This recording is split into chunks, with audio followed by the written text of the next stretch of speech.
Legen, budak kamu ya? Tuan memanggil saya. Apa kamu tidak dengar? Yang saya dengar, Tuan memanggil Legen. Nama saya bukan Legen. Makanya saya tidak mau berhenti. Baiklah, saya yang salah. Alhamdulillah. Tuan bisa mengaku salah. Biasanya orang kaya mau menang sendiri. Berapa harga legenmu? Tidak saya jual. Ini pesanan untuk seorang ibu yang sedang ngidam. Aku beli semuanya. Berapa harga legenmu? Berapapun yang kau minta, pasti aku bayar. Aku tahu, petani miskin seperti kau pasti butuh uang. Buat apa uang? Tidak ada orang mati yang membawa harta dan uang. Alah, omong kosong. Di dunia ini semua orang perlu harta, perlu kepeng, perlu emas. Tuan mau emas? Saya beri emas.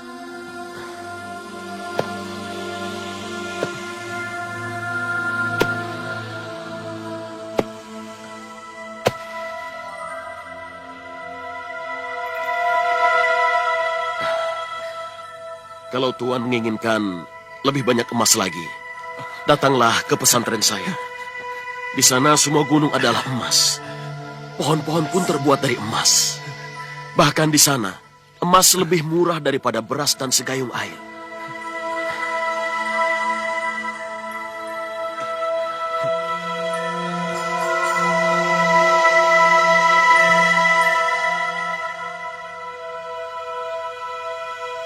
Dia pasti bukan orang biasa.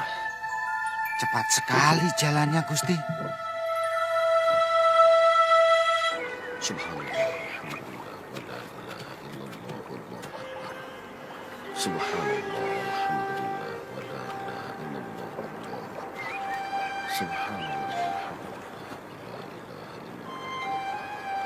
subhanallah. Masih kurang emas yang Tuan dapatkan. Kalau boleh, ada sesuatu yang ingin saya tanyakan kepada Kisana.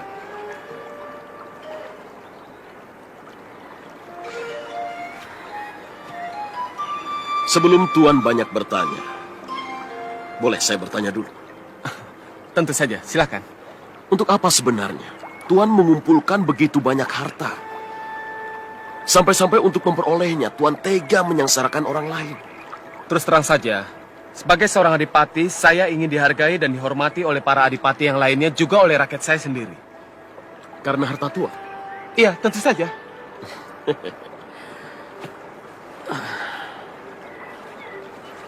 Apa Tuan pikir orang lain akan menghargai Tuan karena Tuan kaya raya tapi tidak pernah berderma? Bersedekah pun tidak. Orang akan mengutuk Tuan. Paling tidak, saya telah mempersiapkan masa depan putra-putri saya. Mereka bisa terlindungi oleh kekayaan saya. Mereka tidak akan menjadi miskin karena warisan yang saya tinggalkan berlimpah-limpah. Dan itu adalah kewajiban saya sebagai orang tua. Tuan telah menghina Gusti Kang Murbeng Jaga, Sang Pencipta yang Maha Agung. Karena sebelum putra-putri Tuan lahir, Gusti Allah telah menuliskan suratan nasibnya masing-masing. Sekarang, silakan Tuan bertanya. Kisanak sepertinya tidak suka dengan kekayaan. Dengan harta benda yang melimpah ruah. Bahkan terkesan melecehkan kekayaan. Kenapa? Bukankah sudah saya katakan tadi bahwa tidak ada orang mati yang membawa harta?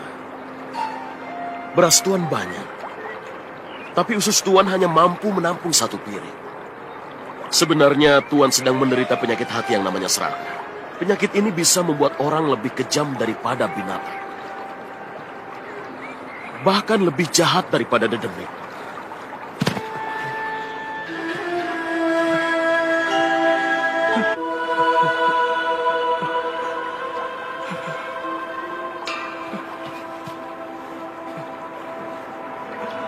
Tuan menangis.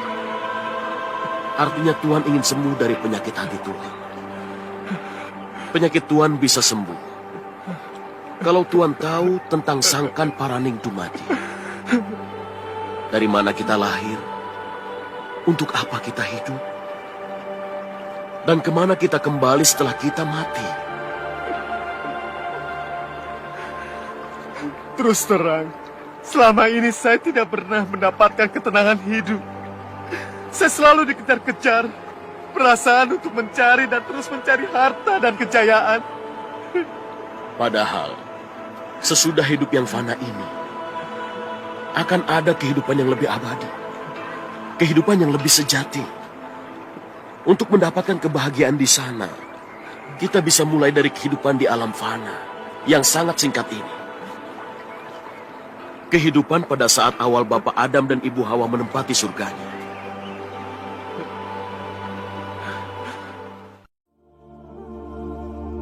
Anda kaya, itu tidak dilarang. Yang tidak boleh itu merasa lebih, merasa kaya dibandingkan dengan orang. Anda punya kedudukan, boleh. Justru dengan kedudukan itu bisa membuat kebijakan-kebijakan yang baik, punya dampak ibadah. Bisa, Pak, Bu. Tapi yang salah, merasa lebih dengan kedudukannya, sehingga berbuat zalim. Sombong, bisa terjadi. Punya ilmu, boleh. Yang salah itu merasa lebih dengan ilmunya, yang lain kecil semua. Ini yang jadi bahaya. Kan saya sering ibaratkan ya, orang sombong itu seperti orang yang naik ke puncak yang tinggi. Dia sendirian naik. Kemudian dia melihat ke bawah. Orang kelihatannya kecil semuanya itu. Dia lupa bahwa orang di bawah pun melihat dia juga kecil di atas.